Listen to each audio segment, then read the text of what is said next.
The ABCs of horror. Welcome to the HellBound Horror Show. We're almost done here. October's almost over, and the alphabet is almost through. And when I take a look back on the movies that I reviewed, I notice a lack of representation of kids. And no, not movies for kids. Movies about kids. Specifically, creepy kids. Kids is the villain. Because let's be honest here, the older we get, the more we realize that kids are the future.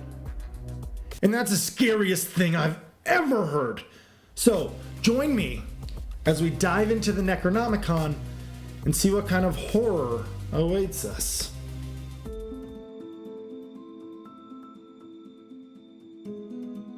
"1960s Village of the Damned." I have never seen Village of the Damned from 1960, nor have I seen the John Carpenter remake. I have, however, seen the box art and the movie posters, so I know that we're going to get some creepy kids and some messed up eyes. Now I have some questions going into this movie, like, who are these children? Why do they all look the same? And where did they get their novelty contacts? The movie starts off so boring. I am so sorry. I just wanted an excuse to make a sheep sound.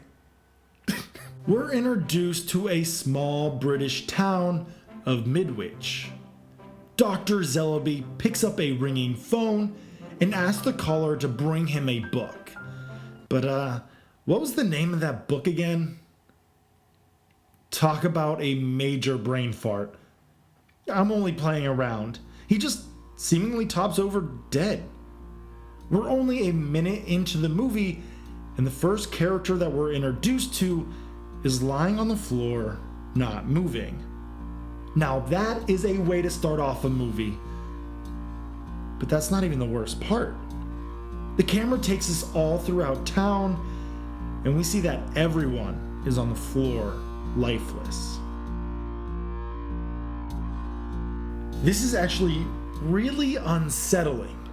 These people are seemingly falling over dead. What's happening here? And hopefully it's not actually the movie The Happening. It turns out that Major Alan Bernard was on the other line of the phone, and he is extremely worried. The conversation just ended, and now he can't even get a hold of Dr. Zellaby. That poor Major. He doesn't even know what book to bring. Major Bernard drives to Midwich to find out what happened. While driving, he runs into a policeman on a bike. The policeman is looking for a missing bus. We can't get through by phone either. Can I get a ride in your car? It doesn't take long to find the bus. It's crashed right off the road, and it doesn't seem like anyone is moving inside. The police officer goes to take a look and... Jesus! What is this movie? Aren't there supposed to be, like, creepy kids around or something? Luckily, Major Bernard is an intelligent man, and he calls in scientists and military to figure out what's going on. They do the little canary trick, and it topples over right about where the policeman did. But here is where it gets interesting. When they bring the canary out of the danger zone, the bird pops up back to life. Okay, that gives us hope that not all of these people are dead, which is definitely a relief. But what's going on? We know it's not gas because a guy goes in with a gas mask, but he faints regardless. They are testing an airplane overhead, and the pilot feels no effect until he flies closer to the ground.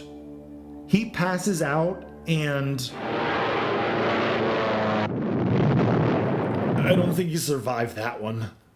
Suddenly, out of nowhere, people start getting up. Everything is magically okay.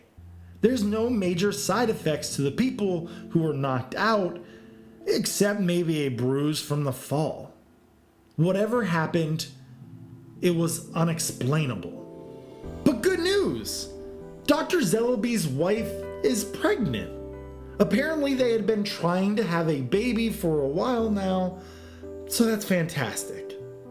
And honestly, it's a really cute moment.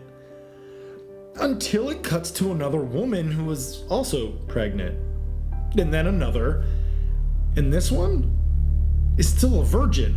It seems that every woman in Midwich who is capable of bearing a child is pregnant.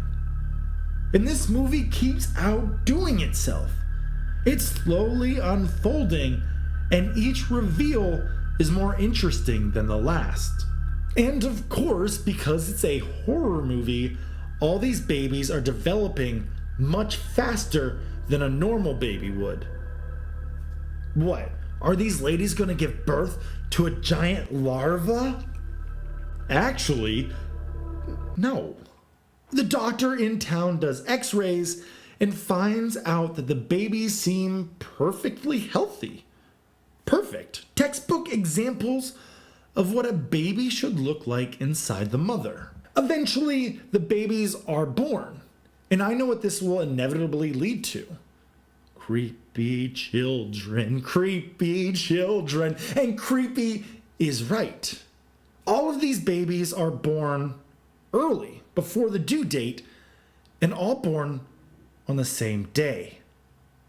And not to mention that these babies are over 10 pounds each, and for 1960, that's a hefty baby. And did I mention their eyes? What have you done to its eyes? Sorry, wrong movie. Over here. They've all got these strange eyes. The kids grow up super fast. In 3 years, they look like a normal 7 to 10-year-old, except for the blonde hair and terrifying eyes. They are also all mentally linked. When one learns something new, they all learn it, even if they aren't around each other at the time. Not to mention they all have mental powers. They can read minds and make others bend to their will. Things look bad in Midwich, but apparently this isn't the only place in the world where this happened. There are different towns throughout the world that experience the fainting and random women getting pregnant. It's a terrifying story for sure. You have the innocence of youth, yet there is something extremely off about them. It's a moral conundrum. Do you foster that youth, or do you cut it out because of their differences? Village of the Damned was based off a novel, Midwich Cuckoos. It sounds strange, but when you break it down, cuckoos are real-life birds who lay their eggs in other birds' nests. This means that the unexpected bird parents raise the cuckoos as if it was one of their own. Not to mention, baby cuckoos are awful. Once they are born, they try to kill all the other babies. This means they may push an egg out of the nest, or literally push baby chicks out of the nest. This ensures that the host parents give all the food and resources to the cuckoo. When you think of Village of the Damned like that, it's terrifying. To have this parasitic being living in your own home and for it to have malintent. And Village of the Damned isn't only scary on a conceptual level, but it's also executed very well for 1960. It's not the end-all be-all, but it's well made and well worth the praise. If you are into classics, then this one is a must.